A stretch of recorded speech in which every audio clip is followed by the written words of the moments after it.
Hi students, कैसे हैं आप लोग। बड़े दिनों के बाद आज क्लास स्टार्ट होने जा रही है। लॉकडाउन की वजह से स्टार्ट नहीं हो पाई, तो आज से ऑनलाइन क्लासेस स्टार्ट होने जा रही हैं। आप लोग कैसे हैं? सब बढ़िया हो?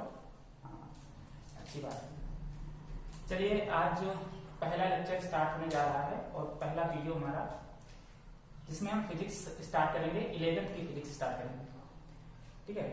11th की फिजिक्स में सबसे पहला चैप्टर जो स्टार्ट करेंगे वो डायमेंशनल एनालिसिस स्टार्ट करेंगे। इससे पहले एक चैप्टर आपके पास में और है, unit measurement. Unit measurement chapter हम इसके बाद स्टार्ट करेंगे। उससे पहले हम डायमेंशनल एनालिसिस पढ़ेंगे।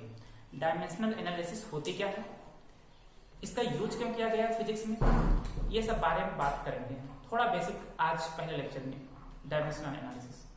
ओके, चलिए आज स्टार्ट करते हैं। बहुत दिन घूम लिए हो आप लोग, है ना। आप पढ़ो, करो पढ़ाई। देखिए, आप लोग कॉपी पेन सब लेकर के बैठिएगा और जो इम्पोर्टेंट चीजें हैं, जो हम बता देंगे कि ये चीज इंपॉर्टेंट है, उसको नोट डाउन कर लीजिएगा अच्छे से, ठीक है। फेयर कॉपी बनी होनी चाहिए। जब आपका क्लास स्टार्ट होंगी रेगुलर, तब आपकी कॉपी चेक करी जाएंगी, ठीक है। ये नोट्स आप बना लीजिए। ये नोट्स आपके 11th के लिए तो इम्पोर्टेंट होंगे ही, साथ साथ में IITs और एम्स के लिए भी इम्पोर्टेंट होंगे, ठीक है। तो आप बनाइएगा, ठीक है। डायमेंशनल एनालिसिस पहला चैप्टर स्टार्ट करेंगे। अच्छा, चलिए पहला चैप्टर स्टार्ट करने से पहले कुछ चीजें जान लेते हैं इंटरेस्टिंग। अच्छा, कोई भी चीज पढ़ने से पहले उसकी अगर हिस्ट्री जान ली जाए तो ज्यादा अच्छा है। अब हिस्ट्री जानने का मतलब क्या है? अच्छा, आप पढ़ रहे हैं फिजिक्स, ठीक है। 11th की फिजिक्स पढ़ रहे हैं। दो पार्ट्स में फिजिक्स डिवाइड है, पार्ट 1 में और पार्ट 2 में। फिजिक्स पढ़ रहे हो, फिजिक्स पढ़ा। अभी तक आप लोगों ने कक्षा 8 तक साइंस पढ़ा था, ठीक है। 9th में साइंस पढ़ा, हाई स्कूल में साइंस पढ़ा। साइंस के अंदर ही फिजिक्स आ गई, केमिस्ट्री आ गई, बायो आ गई, ठीक है। तो आज इस साइंस का मतलब क्या है, ठीक है। साइंस आखिर होती क्या है और ये फिजिक्स आखिर क्या चीज है, फिजिक्स क्या है। अगर कोई आपसे पूछ ले व्हाट इज फिजिक्स, तो क्या बताओगे? फिजिक्स क्या है? एनी आइडिया किसी को? चलिए हम बताते हैं फिजिक्स का मतलब क्या होता है, ठीक है। फिजिक्स का मतलब क्या है और साइंस का मतलब क्या है, दोनों के मतलब आपको यहां पर समझाए जाएंगे, ठीक है। फिजिक्स देखिए, एक कहा जाए तो ग्रीक वर्ड है फिजिक्स, जिसका मतलब क्या होता है? नेचर। साइंस जो है, फिजिक्स जो है, फिजिक्स एक ग्रीक वर्ड है जिसका मतलब होता है नेचर। और साइंस का मतलब क्या होता है? साइंस भी एक लैटिन वर्ड से लिया गया है जिसका मतलब होता है साइंटिया। साइंस एक लैटिन वर्ड साइंटिया से लिया गया है जिसका मतलब होता है टू नो, ठीक है, जानना। तो फिजिक्स का मतलब क्या हो गया? फिजिक्स में जहां पर हम नेचर और नेचर में होने वाले जितने भी फिनोमिना हैं, अगर उनको पढ़ा जाए, उनको स्टडी किया जाए, वही फिजिक्स है। फिजिक्स एक साइंस की ही ब्रांच है, साइंस की ही ब्रांच है फिजिक्स, जिसमें नेचर और नेचर में होने वाले जितने भी फिनोमिना हैं उनको पढ़ा जाएगा, ठीक है। तो फिजिक्स का मतलब ही नेचर होता है, ठीक। और साइंस का मतलब मैंने क्या बताया? लैटिन वर्ड से साइंटिया से लिया गया, जिसका मतलब क्या होता है? To know, scientia. ये स्पेलिंग होती है साइंटिया, साइंटिया। इसका मतलब होता है टू नो, ठीक है। इसका मतलब टू नो, ठीक है। तो ये ना साइंटिया, साइंटिया का मतलब होता है टू नो, ठीक है, जानना।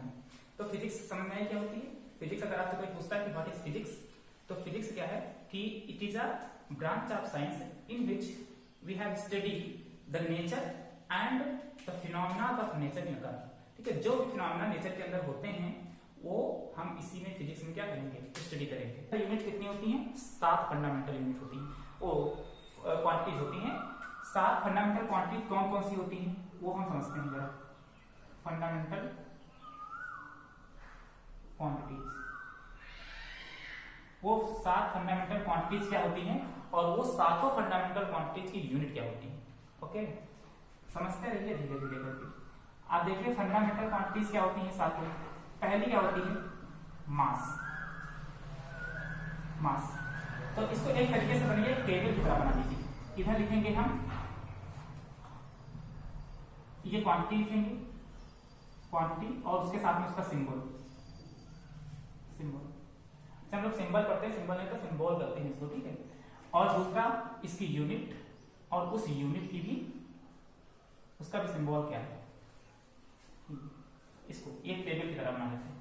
अब वो सातों क्वांटिटी फंडामेंटल होती कौन कौन सी है? सबसे पहली क्वांटिटी मास, मास। मास को कहां से डिनोट किया जाता है? एम से। मास को हम कहां से डिनोट करेंगे? इसका सिंबल क्या होता है? एम। मास एम। ठीक है, मास का मतलब कोई भी किलोग्राम में अगर मेजर करी जाती है, ग्राम में मेजर करी जा सकती है। ठीक है, इस तरह की बहुत सारी चीजों में मेजर करी जा सकती है। टन है, ये सब चीजें जो वजन में होती है, ठीक है, उनको क्या कहा जाता है? मास। ठीक, अब मास में अब देखो इसकी यूनिट क्या होती है? किलोग्राम। इसकी यूनिट किलोग्राम और सिंबल क्या होता है? केजी। ठीक, किलोग्राम इसकी यूनिट और सिंबल इज केजी। तो जब कभी भी मास की बात आए कि जो मास से रिलेटेड कोई भी चीज हो, वेट हो, मास हो, इससे रिलेटेड कोई भी चीज हो, उसको सिंबल से किससे डिनोट करेंगे? हम एम सिंबल से क्या करेंगे? डिनोट करेंगे। ठीक, उसके बाद बात करते हैं दूसरी फंडामेंटल क्वांटिटी क्या होती है? मास के बाद दूसरी फंडामेंटल क्वांटिटी आती है लेंथ, और लेंथ को कहां से डिनोट करते हैं? एल से। ठीक है, अब लेंथ में क्या हो सकता है?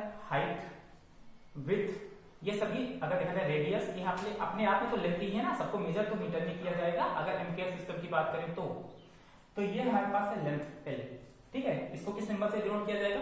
एल से। इसकी यूनिट क्या होती है? मीटर। एमकेएस सिस्टम ही हम सब रख रहे हैं, ठीक है, मीटर, और इसका सिंबल क्या होता है? ठीक है, डायमेंशन समझना, अब इसके बाद समझना है, पहले हम यूनिट समझेंगे। तीसरा मास हो गया, लेंथ हो गया। तीसरी फंडामेंटल क्वांटिटी होती क्या है? तो वो होती है टाइम। टाइम, और टाइम को किससे डिनोट करेंगे? टी से। टी से डिनोट करेंगे, और इसकी यूनिट क्या होती है? सेकेंड, और आपको सिंबल क्या होता है इसका? एस। ओके, चौथी क्या होती है? टाइम के बाद क्या होता है? Electric current. Electric current. अच्छा, एक चीज आपको बता दें कि जो सबसे पहली फिजिक्स जब हमारे पास स्टार्टिंग में बनी थी, फिजिक्स में जो लॉस आए थे, जो दी गई थी फिजिक्स की जो डेरिवेशन या इसका जो डेफिनेशन जब दी गई थी, तो यही तीन MLT तीन ही फंडामेंटल क्वांटिटी उस समय थी। उसके बाद जब फिजिक्स धीरे धीरे आगे करके बढ़ी, फिजिक्स आगे मतलब थोड़ा और बढ़ी, तो फिजिक्स में कुछ और क्या कहते हैं इनोवेशन हुए, कुछ और खोजें हुई, तो उसमें क्या हुई? कुछ और क्वांटिटीज आई। तो अच्छा, इसमें क्या था कि MLT के नाम के अकॉर्डिंग रख दिया गया। अब मान लीजिए इलेक्ट्रिक करंट की जब बात करी जाती है, जब नई हमारे पास फिजिकल क्वांटिटी जब क्या कहते हैं डिराइव हुई, तो उसमें क्या हुआ कि इलेक्ट्रिक करंट था, तो करंट को किस चीज से ना लेकर के हमने क्या है से लिखा, क्योंकि इलेक्ट्रिक करंट सबसे ज्यादा अगर इस पे किसी ने काम किया तो एम्पियर ने किया, इस वजह से उनके ऑनर पर, उनके बिहार पर इसकी यूनिट क्या रख दी गई? एम्पियर। तो इसको हम उसी के सिंबल से क्या कर देंगे? सिंपल एम्पियर के ए से क्या करेंगे? डिनोट करेंगे। ये भी एक फंडामेंटल क्वांटिटी होती है इलेक्ट्रिक करंट, और आपको पता है कि इसकी यूनिट क्या होती है? एम्पियर। एम्पियर होती है, और इसको जब हम लिखते थे, याद करिए हाई स्कूल में जब पढ़ा रहे थे तो AMP करके लिखते थे एम्पियर को। ठीक है, चौथी पांचवी फंडामेंटल होती क्या है? पांचवी फंडामेंटल क्या है? फंडामेंटल क्वांटिटी क्या है? एक तो मास हो गई, लेंथ हो गया, टाइम हो गया, और आपके पास में क्या हो गई? इलेक्ट्रिक करंट हो गई। उसके बाद आती है टेम्परेचर। टेम्परेचर, टेम्परेचर, ठीक।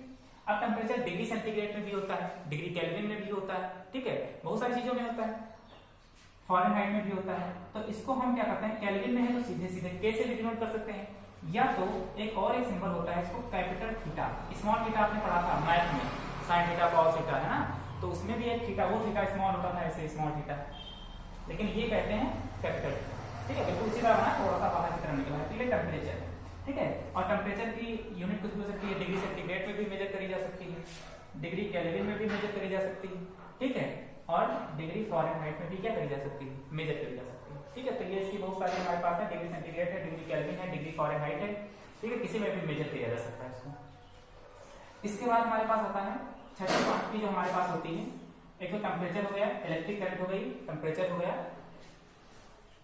जैसे केमिस्ट्री में जब कभी पढ़ते थे तो केमिस्ट्री में जैसे कोई केमिकल लेते थे, अगर रिएक्टेंट की तरह किसी तो कहते थे इसका 1 मोल लेंगे, 2 मोल लेंगे, 3 मोल लेंगे, क्वांटिटी केमिकल की जो होती थी, ठीक है, तो उसको मोल कहते थे, मोल, ठीक है, मोल।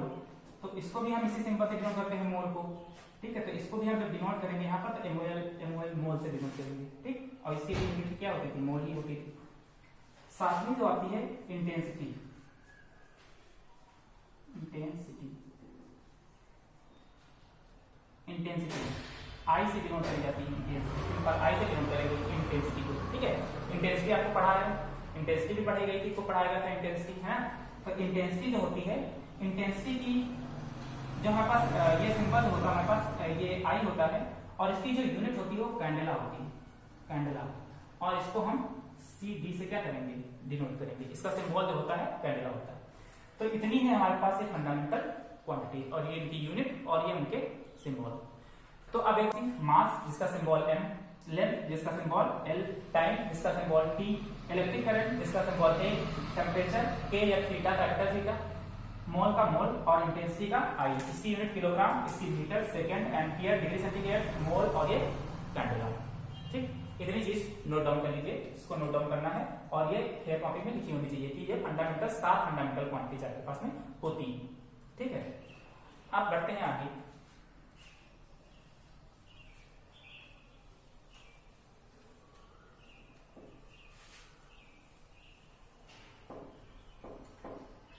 अब हम बात करते हैं डायमेंशंस की। ठीक है, डायमेंशंस क्या होती हैं और डायमेंशंस क्या यूज हुआ इसका डायमेंशन का। जैसे बहुत सारे फॉर्मूले हमारे पास फिजिक्स में डिराइव होते हैं, खूब फॉर्मूले पढ़े हैं ना, V बराबर I R, F बराबर Gm1 M2 upon R square, gravitational force का फॉर्मूला है ना, centrifugal force, centripetal force, F बराबर mv square by r, T बराबर 2 pi under root l upon g। ठीक है, टाइम इंटरवल का फॉर्मूला, पेंडुलम की बहुत सारे फॉर्मूले पढ़े हैं। वो फॉर्मूले, मोशन की इक्वेशन बहुत इंपॉर्टेंट, v बराबर u प्लस at, s बराबर ut plus half at square, v square equal to u square plus 2s। तो ये सब जो इक्वेशन पढ़े हम, ये इक्वेशन सही हैं गलत हैं, इनका वेरिफिकेशन करने के लिए भी हम डायमेंशनल एनालिसिस का यूज कर सकते हैं। ठीक है, पढ़ते रहिए, परेशान मत होइए। ठीक है, आराम से पढ़िए, जो भी दिक्कत हो आप, हमारा नंबर है ही, आप उस पर जो है फोन करके मालूम कर सकते हैं, व्हाट्सएप कर सकते हैं, कुछ भी करके आप उसका सोल्यूशन मांग सकते हैं हमसे अगर कोई भी दिक्कत होती है। ठीक है, कोई दिक्कत नहीं, विदाउट टेंशन, आराम से पढ़िए, लॉकडाउन का मजा लीजिए, घर में बढ़िया सब पकौड़िया बनने में पकौड़िया खाओ आराम से, है ना। चलिए, अब डायमेंशन कैसे होती है, ऐसे डायमेंशन के सिंबल्स हमने बता दिए। मास को m से, ठीक है, कोई लेंथ है तो l से, टाइम है तो t से, टेम्परेचर है तो थीटा से, इंटेंसिटी है तो कैंडेला से। ठीक है, और क्या बताया, और बताया मोल, मोल को काहे से, MOL से। ओके, चलिए अब हम कुछ डायमेंशंस निकालना आपको बताते हैं कि डायमेंशंस कैसे निकाली जाती है। ठीक है, चलते हैं।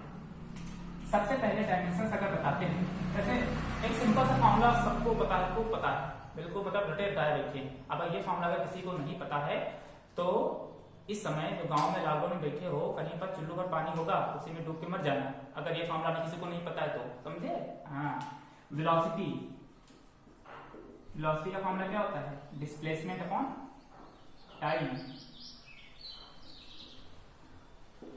Displacement upon time. वेलोसिटी का फॉर्मूला ये सबको पता होगा ना, डिस्प्लेसमेंट और डिस्टेंस डिस्प्लेसमेंट तो पता ही होगा। हाँ, पता तो तुम लोगों सबको होगा, अभी पूछने बैठ जाए अगर क्लास में हो तो कोई किसी को कुछ नहीं पता। Velocity equals to displacement upon time. ठीक, ये हमको फॉर्मूला है। अगर हम आपसे कहें कि वेलोसिटी की डायमेंशन बताइए क्या होती है, तो कैसे बताओगे, कैसे निकालोगे। ठीक है, तो उसको कैसे निकालते हैं उसको समझते हैं। ठीक, हमने क्या कहा, ये एक क्वांटिटी है वेलोसिटी और इसकी अपनी एक यूनिट होगी, और वो यूनिट क्या होती है वेलोसिटी, क्योंकि आपको पता है कि डिस्प्लेसमेंट है, डिस्प्लेसमेंट मीटर में ही मेजर करी जाएगी एमके सिस्टम में, तो इसकी यूनिट क्या हो जाएगी, मीटर। और जब टाइम हमारे पास होगा, टाइम की यूनिट आपको पता ही है, टाइम में होती है सेकंड में, तो इसकी यूनिट क्या हुई, मीटर पर सेकंड। अब हम बात करते हैं इसकी डायमेंशन की। तो मीटर आखिर होता क्या है, मीटर को काहे मेजर करते हैं, लेंथ है, मीटर एक लेंथ ही तो है, तो इसको हम लेंथ में मेजर करते हैं। इस वजह से इसको किस सिंबल से डिनोट करते हैं, एल से, और इसको बड़े ब्रैकेट में ही लिखना है, इसको भी ध्यान रखिएगा। ठीक है, ये एल, और टाइम को काहे से डिनोट करते हैं, टी से। ठीक, लेंथ एल से और टाइम टी से डिनोट करते हैं। ओके, तो अगर हम इसको एक साथ लिखना चाहें तो ये एल और ये टी जब ऊपर जाएगा तो टी की पावर क्या हो जाएगा, -1, तो इसकी डायमेंशन क्या हो जाएगी, एल टी -1। आए समझ में, नहीं आए समझ में, आगे समझाते हैं। कुछ और देखते हैं वेलोसिटी के अलावा भी। दूसरा, इस लॉकडाउन में इंक भी खत्म होने वाली है, मार्कर चलते नहीं, थोड़ा सा ध्यान देकर के पढ़िएगा। दूसरा क्या है, दूसरी क्या क्वांटिटी, कोई भी मान लेते हैं, कोई भी फॉर्मूला ले लेते हैं। जैसे सपोज दैट फोर्स, हम कहेंगे आपसे कि फोर्स की डायमेंशन बताइए क्या होगी, कोई बता सकता है कि फोर्स की डायमेंशन क्या होगी। देखिए, फोर्स की डायमेंशन निकालना है तो सबसे पहले इसकी यूनिट पता होनी चाहिए। अच्छा, फोर्स की यूनिट तो सबको पता होगी कि न्यूटन होती है, न्यूटन ना, हाँ बहुत बड़ी हस्ती थी।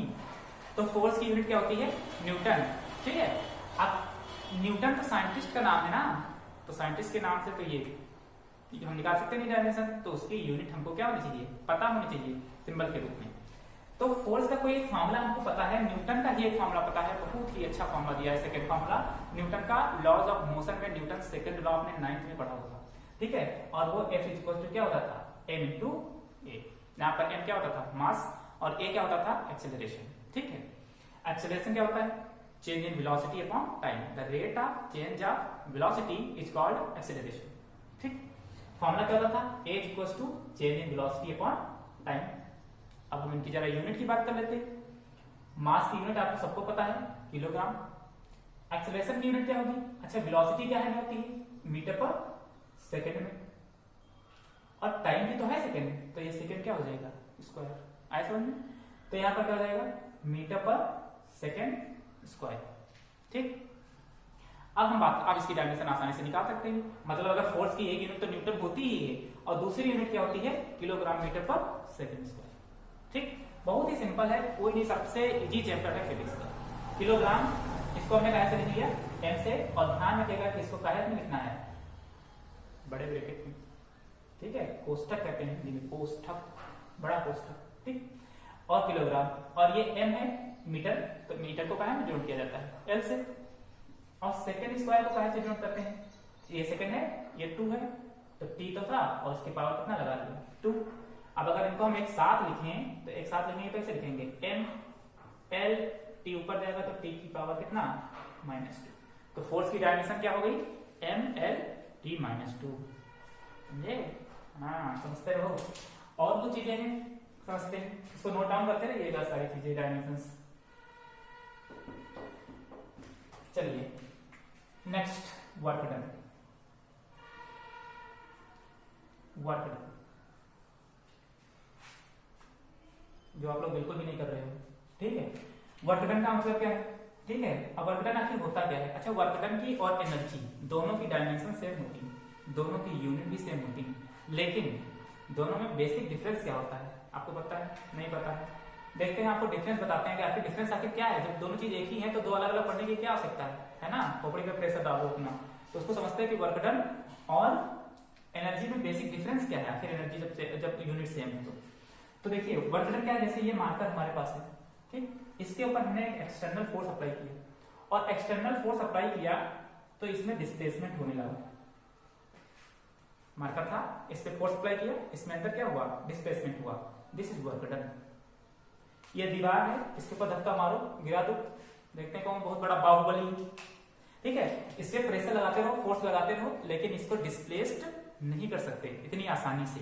तो इस पे फोर्स अप्लाई कर रहे हैं लेकिन डिस्प्लेसमेंट नहीं हो रहा है, फोर्स बराबर अप्लाई हो रहा है, डिस्प्लेसमेंट नहीं हो रहा है, ये क्या कहलाएगा, क्या होता है, work done equals to W equals to force into displacement. ये फॉर्मूला होता है कि work done equal to force into displacement. अब फोर्स की यूनिट क्या होती है, न्यूटन, लेकिन न्यूटन, हाँ समझ गए ना, समझदार हो। न्यूटन की और यूनिट क्या होती है, किलोग्राम मीटर पर सेकंड स्क्वायर, और डिस्प्लेसमेंट की क्या होती है, मीटर, ठीक। किलोग्राम मीटर पर सेकंड स्क्वायर फोर्स की, और डिस्प्लेसमेंट की क्या हो गई, मीटर। तो ये हुआ क्या, किलोग्राम मीटर स्क्वायर पर सेकंड स्क्वायर, ठीक। अब किलोग्राम मीटर स्क्वायर पर सेकंड स्क्वायर, अब हमको यूनिट अगर पता चल गई तो हम आसानी से निकाल सकते हैं, ठीक है। डायमेंशन किलोग्राम की क्या होती है, m, मीटर की l है ना, और स्क्वायर 2, और ये सेकंड, तो इसकी क्या हो जाएगी, t की पावर 2, ठीक। तो अगर इसको हम एक साथ में लिखते हैं तो एक साथ में लिखते कैसे हो जाएगा, देखो ये m, ये l2, और ये t ऊपर जाएगा तो t टू पावर -2, तो इसकी डायमेंशन क्या हो गई, ml2 t -2। तो वर्क डन की डायमेंशन क्या हो गई, ml2 t -2, ठीक। एक बहुत ही इंटरेस्टिंग चीज आप लोग जो है सुन रहे हो लेकिन उसको ध्यान नहीं दिया, हमने एक वर्ड बोला था अभी कि जो फंडामेंटल क्वांटिटीज होती हैं और जो भी क्वांटिटीज होती हैं उनकी अपनी एक यूनिट होती है। क्या जरूरी है कि सबकी यूनिट हो? अगर जिनकी यूनिट हो उनकी तो डायमेंशन होती है, जरूरी नहीं है कि हर एक क्वांटिटीज की यूनिट हो ही। जैसे आप लोगों ने हाई स्कूल में खूब पढ़ा है ना, खूब पढ़े हो रट रट के, बिल्कुल पानी पी पी करके पढ़े हो। रिफ्रैक्टिव इंडेक्स कहीं कहीं पर n पढ़ाया गया है, कहीं कहीं पर म्यू पढ़ाया गया है। ठीक है, रिफ्रैक्टिव इंडेक्स को पढ़े हो। अच्छा, रिफ्रैक्टिव इंडेक्स का फॉर्मूला क्या होता था? एक तो स्नेल लॉ होता था, n = sin i upon sin r, ठीक है। और दूसरा क्या होता था? एक अच्छा फॉर्मूला पढ़ा था, n = याद हो कि वेलोसिटी, लाइट वेलोसिटी, ठीक है, velocity of light c divided by velocity of light in medium. ये velocity of light in air या रेयर मीडियम, और ये वेलोसिटी किसमें होती थी? मीडियम में होती थी। चलिए ठीक है, n = c, इसकी यूनिट क्या है? वेलोसिटी मीटर पर सेकंड। इसकी यूनिट क्या होगी? वेलोसिटी, यही तो है, मीटर पर सेकंड। कोई भी वेलोसिटी हो, वेलोसिटी की यूनिट मीटर पर सेकंड ही होगी। तो ये मीटर पर सेकंड, ये मीटर पर सेकंड, तो इसकी क्या कोई यूनिट है? नहीं है। इस वजह से कुछ ऐसी क्वांटिटी होती हैं जिनकी कोई यूनिट नहीं होती, और जिनकी कोई यूनिट नहीं होती है उनकी कोई डायमेंशन भी नहीं होती।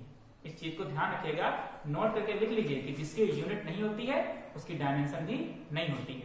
कुछ और चीजें दिखाते हैं आपको जिसकी डायमेंशन नहीं होती। एंगल, एंगल इक्वल टू क्या होता है? Arc upon radius. Angle equal to arc upon radius, ठीक है। Angle equal to arc upon radius. अच्छा, आर्क क्या है? ये आर्क होता है ना, ऐसे ऐसे किस तरह आर्क। अच्छा, इसको मेजर जब किया जाएगा तो ये तो मीटर में ही मेजर करी जाएगी आर्क, और किससे मेजर करोगे? मीटर में तो मेजर करोगे, तो ये भी मीटर में, ठीक है। और रेडियस भी क्या है? मीटर में, तो दोनों मीटर में, तो metre metre ready cancel out हो गया, तो इसकी भी कोई यूनिट नहीं होती है, ठीक है। आपको जो कि थीटा की तो यूनिट होती है, थीटा की यूनिट डिग्री, तो डिग्री यूनिट नहीं है, ठीक है, वो यूनिट नहीं है, ठीक है। तो एंगल की कोई यूनिट नहीं होती है। अगर इसकी कोई यूनिट नहीं होती है तो इसकी कोई डायमेंशन भी नहीं होती। तो अगर कभी मान लीजिए आपको लिखने की याद है कि एंगल की डायमेंशन लिखिए, तो आप क्या लिखेंगे कि एंगल की डायमेंशन नहीं होती है, ये डायमेंशन लेस होती है, ठीक। तो अगर लिखना चाहें तो कैसे लिखेंगे? m पावर 0, l की पावर 0, t की पावर 0। m की पावर 0 का मतलब क्या? 1, l की पावर 0 का मतलब क्या? 1, t की पावर 0 का मतलब क्या? 1, किसी की पावर 0, उसका मतलब भी क्या होता है? 1, ठीक है। तो इसको इस तरीके से क्या कर सकते हैं? लिख सकते हैं। तो इस तरह से जितने भी फॉर्मूलेज आपके पास में हैं, उनकी आराम से आप बैठ करके डायमेंशंस क्या कर सकते हैं? फाइंड आउट कर सकते हैं। कुछ डायमेंशंस हम आपको घर को निकालने के लिए दे रहे हैं, उससे पहले कुछ सिंबल्स जो फिजिक्स में यूज होंगे वो आपको समझना है, ठीक है। कुछ सिंबल्स आपको समझना है, ये सब नोट डाउन कर लिया है ना? नोट डाउन करते रहिएगा, वीडियो रोक रोक करके। बहुत वीडियो रोक रोक करके देखते हो ना, इसको भी रोक रोक करके पूरा फेयर बनाओ। बहुत मौज कर रही हो, है ना? बिल्कुल पूरी मौज आ रही होगी इस समय। चलिए, कुछ सिंबल्स जो फिजिक्स के अंदर यूज होंगे उनको समझ सकते हैं, ठीक। कुछ सिंबल्स आप लोगों ने सुना होगा, कुछ आपको यहाँ पर पढ़ने होंगे। जैसे कुछ सिंबल है, उनको समझना कि उसको कहते क्या है। जैसे ये सिंबल आपने को पढ़ा है, क्या कहते थे? गामा, ठीक, गामा। अल्फा, ये भी पढ़ा है, ठीक है, अल्फा, बीटा, ठीक है। कुछ सिंबल ये जो आप पढ़े हो, याद है आपको, एक ये सिंबल होता है, इसको न्यू कहा जाता है, न्यू, न्यू, NUWL नहीं, KNUWL, ठीक है, न्यू। इसको हम यहाँ पर फ्रीक्वेंसी जहां पर करेंगे, उस फ्रीक्वेंसी के जगह पर हम इस सिंबल को डिनोट करेंगे। कहीं कहीं पर फिजिक्स में आपको इस फ्रीक्वेंसी को n से भी डिनोट किया गया होगा, लेकिन जहां ज्यादातर हम इसको कैसे डिनोट करेंगे? इस न्यू से डिनोट करेंगे, ठीक है, न्यू, ये न्यू ऐसे मुड़ा। उसके बाद ये होता है म्यू, तो ये होता है म्यू, म्यू m से होता है म्यू, ठीक। इसको भी बताया था रिफ्रैक्टिव इंडेक्स में यूज करते हैं। यहाँ पर हम इसको पॉइजन रेशियो की जगह पर यूज करेंगे, ठीक है, पॉइजन रेशियो की जगह पर हम इसको यूज करेंगे। अच्छा, पॉइजन रेशियो की जगह कुछ और सिंबल भी यूज कर सकते हैं, लेकिन आगे जब आप जाएंगे, थोड़ा हायर लेवल पे जाएंगे, तो वहां पर आपको ये सिंबल म्यू से ही जोड़ किया जाएगा, पॉइजन रेशियो। अब पॉइजन रेशियो क्या होगा? जहर वाला पॉइजन नहीं, ठीक है, ये पॉइजन रेशियो कुछ और पॉइजन होता है, ये हम जब इलास्टिसिटी पढ़ाएंगे तो वहां पर बताएंगे, ठीक। ये सिंबल होता है, ये n नहीं है, लेकिन इसकी पूछ बहुत बड़ी है, यह है एटा, एटा। इसको हम विस्कोसिटी यानी कि फ्लूइड मैकेनिक्स में पढ़ेंगे, और इसको हम कहते हैं coefficient of viscosity, coefficient of viscosity,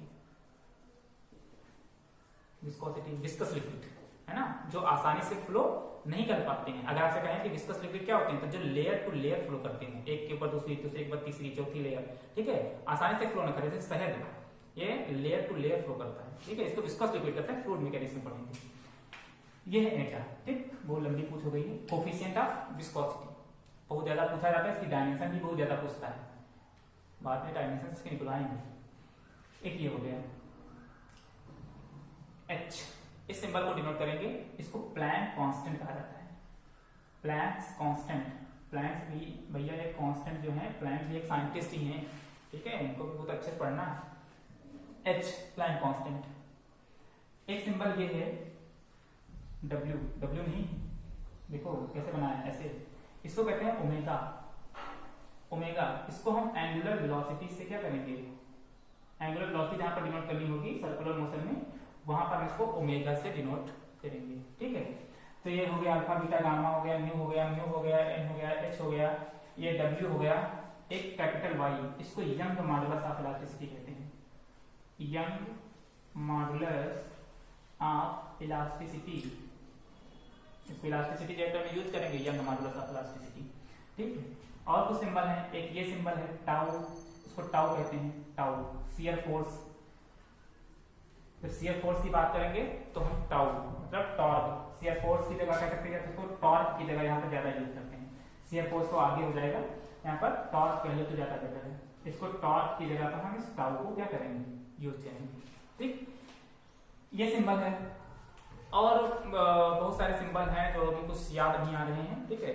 तो जब सिलेबस आगे और बढ़ेगा, जहां जहां पर सिंबल आते जाएंगे तो और बताते जाएंगे कि कौन कौन से सिंबल हैं, ठीक है। बहुत सारे सिंबल हैं।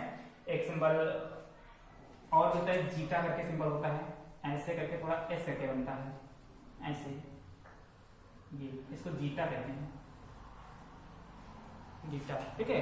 ये सब सिंबल हैं, आगे बहुत सारे यूज होंगे, ठीक है, बहुत सारे सिंबल यूज होंगे आगे आपके पास में। एक आयोटा करके होता है, आयोटा ऐसे, आई करके होता है, ऐसे करके बनता है, ठीक है, इसको आयोटा कहते हैं।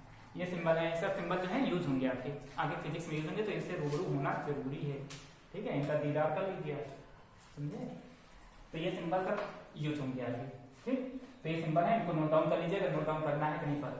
और हाई स्कूल वाली बात याद है ना, 1 किलोमीटर में कितने मीटर, 1 मीटर में कितने किलोमीटर, नैनोमीटर में कितने मीटर, सेंटीमीटर में, पिकोमीटर में, ठीक है, सब याद कर लीजिएगा, बहुत जगह यूज होंगी। क्योंकि जब न्यूमेरिकल सॉल्व करेंगे तो सारी की सारी यूनिट एक ही यूनिट में लिखेंगे, या तो एमकेएस में या तो सीडीएस में, ठीक है। अगर एक एमकेएस में सीडीएस में दी है तो आपको उसको एक फॉर्म में क्या करना होगा, कन्वर्ट करना होगा, ठीक है। तो ये डायमेंशन है। अब कुछ डायमेंशन हम आपको घर के लिए करने के लिए देते हैं, और वो डायमेंशन आप क्या करिएगा, घर पे फाइंड आउट करिएगा, करने की कोशिश करिएगा, ठीक है। और जब कल नया लेक्चर जब आएगा आपका, तो पहले इसके हम जो डायमेंशन आप दे रहे हैं उनको डिस्कस करेंगे, देखेंगे कितने लोगों ने सही किया है, ठीक है। कुछ डायमेंशन आपको देते हैं घर से करने के लिए, इसको नोट डाउन कर ही दिया था, नोट डाउन करते रहिएगा अच्छे। डायमेंशन से आपका क्वेश्चन आगे कंपटीशन में पूछा जाता है, 11th में तो पूछा ही जाएगा, IIT और नीट की तैयारी जब करेंगे उसमें भी पूछा जाता है डायमेंशन, 100% क्वेश्चन आएगा।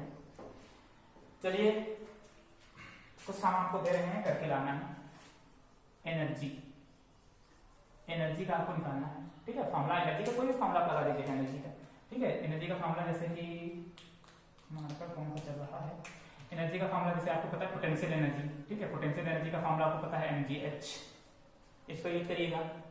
जी जो होता है हमारे पास, इसको देखो एक कैपिटल जी होता है, इसको कहते हैं universal constant, universal gravitational constant. देखिए दो तरह के कांस्टेंट होते हैं, एक कांस्टेंट तो ऐसे होता है जिसकी कोई यूनिट नहीं होती है, लेकिन जो यूनिवर्सल ग्रेविटेशन कांस्टेंट होते हैं उनकी अपनी एक यूनिट होती है और उनकी अपनी एक वैल्यू होती है, ठीक है। उन्हीं को यूनिवर्सल ग्रेविटेशन कांस्टेंट कहा जाता है, इसको भी ध्यान रखिएगा, ठीक है। जैसे ये जी हो गया आपके पास में, एक आर हो गया, इसको गैस कांस्टेंट कहा जाता है,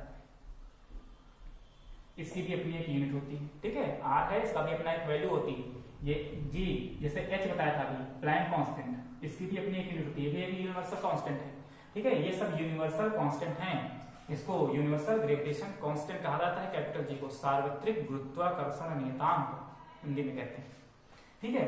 तो ये है सब सिंबल, इनको कहते हैं। तो ये mg है, तो जो g हमारे पास होता है ये यूनिवर्सल ग्रेविटेशन कांस्टेंट, और ये एक्सेलरेशन ड्यू टू ग्रेविटी होता है, एक एक्सेलरेशन ड्यू टू ग्रेविटी, मतलब ग्रेविटी के कारण क्या एक्सेलरेशन हो रहा है, ठीक है। तो इसकी भी यूनिट मीटर पर सेकंड स्क्वायर ही होती है, जो यूनिट एक्सेलरेशन की होती है। तो ये पोटेंशियल एनर्जी से निकाल सकते हैं आप इसको, या तो काइनेटिक एनर्जी से निकालना चाहे तो हाफ mv स्क्वायर से निकाल सकते हैं, चाहे तो आप पोटेंशियल एनर्जी से निकालिए, चाहे तो काइनेटिक एनर्जी से निकालिए, या कोई और फॉर्मूला अगर आपको पता हो तो उससे निकाल लीजिए। या बहुत ही मशहूर फॉर्मूला एनर्जी का पढ़ा होगा, ठीक है, mc स्क्वायर, आइंस्टीन का formula, father of modern physics, है ना, E बराबर mc स्क्वायर। किसी भी फॉर्मूले से आप इसको क्या कर सकते हैं, निकाल सकते हैं, ठीक है। तो ये एनर्जी वाला है, ठीक है, कि पोटेंशियल एनर्जी, काइनेटिक एनर्जी, चाहे एनर्जी, किन्हीं फॉर्मूले से निकालिएगा, सबकी डायमेंशंस क्या आएंगी, सेम ही आएंगी, ठीक है। यूनिट आपको पता है सबकी क्या होती है, जैसे m की किलोग्राम, g की मीटर पर सेकंड स्क्वायर, h हाइट है, मीटर ही होगी, उसका सिंबल हमने आपको बता ही दिया क्या होता है, उसके बेसिस पे आप इसको क्या करेंगे, निकाल लेंगे, ठीक है। फोर्स का हमने बता दिया, ठीक है। टेंशन की डायमेंशन क्या देखो, टेंशन जो होता है वो फोर्स के ही बराबर होता है, इसको ध्यान रखिएगा, ठीक है। प्रेशर की निकालना है आपको, प्रेशर, सरफेस टेंशन की निकालना है आपको, डायमेंशन, सरफेस टेंशन। अच्छा, प्रेशर और सरफेस टेंशन एक ही चीज होती है, एक ही चीज नहीं होती, ठीक है, डिफरेंस होता है थोड़ा सा, लेकिन एक प्रकार का क्या है, प्रेशर ही है, ठीक है। लेकिन ये प्रेशर जो होता है, देखो सरफेस टेंशन और प्रेशर में डिफरेंस क्या होता है। सरफेस टेंशन जो हमारे पास होता है वो लेंथ के अकॉर्डिंग काम करता है, जिसपे फोर्स अप्लाई होता है वो लेंथ के अलॉन्ग होता है, और जो प्रेशर होता है इस पे एरिया के अलॉन्ग होता है। तो प्रेशर इक्वल टू क्या होता है, फोर्स पर यूनिट एरिया, मतलब एक पर्टिकुलर यूनिट एरिया पर कितना फोर्स अप्लाई हो रहा है वो क्या होता है, प्रेशर। और सरफेस टेंशन क्या होता है, फोर्स पर यूनिट लेंथ, ठीक है। इतना ध्यान रखिएगा, सरफेस टेंशन, अभी इसको डिटेल में पढ़ाएंगे सरफेस टेंशन क्या होता है, लेकिन फोर्स पर यूनिट लेंथ, ये लेंथ के अकॉर्डिंग काम करता है और ये एरिया के अकॉर्डिंग काम करता है, ठीक है। ये है हमारे पास, तो 2 3 4 हो गए, सरफेस टेंशन का हो गया ये, और ये जो बताया था यूनिवर्सल ग्रेविटेशनल कांस्टेंट, इसकी भी डायमेंशन निकालिएगा, यूनिवर्सल ग्रेविटेशनल कांस्टेंट, ठीक है, कैपिटल G। फॉर्मूला कहां से, F बराबर G m1m2 r स्क्वायर, यहां से निकालेंगे। आपको पता है F यहाँ पर फोर्स है, m1m2 आपके मास होंगे, तो अच्छा देखो जब दो चीजें हों तो किलोग्राम इसका भी होगा, किलोग्राम इसका होगा, तो किलोग्राम स्क्वायर कर दीजिएगा, ठीक है। ऐसा नहीं कि एक बार किलोग्राम रखे, कॉमन वाला सिस्टम नहीं चलेगा मैथ वाला। और r स्क्वायर का मतलब मीटर। तो ये कुछ डायमेंशंस हैं, इनको आपको क्या करना है, समझना है, और इनको आपको क्या करना है, लेकर के आना है, ठीक है। तो आज के लेक्चर में इतना ही, और ये सारे के सारे फेयर पे आप लिख लीजिएगा, अच्छे से नोट्स बना लीजिएगा। जब हम कल नेक्स्ट लेक्चर आएगा आपके पास में, जब नेक्स्ट वीडियो आएगा तो उसमें आपको पहले ये डिस्कस करे जाएंगे, उसके बाद बाकी की चीजें जो हैं आपको डिस्कस कराई जाएंगी, ओके, ठीक है, बाय।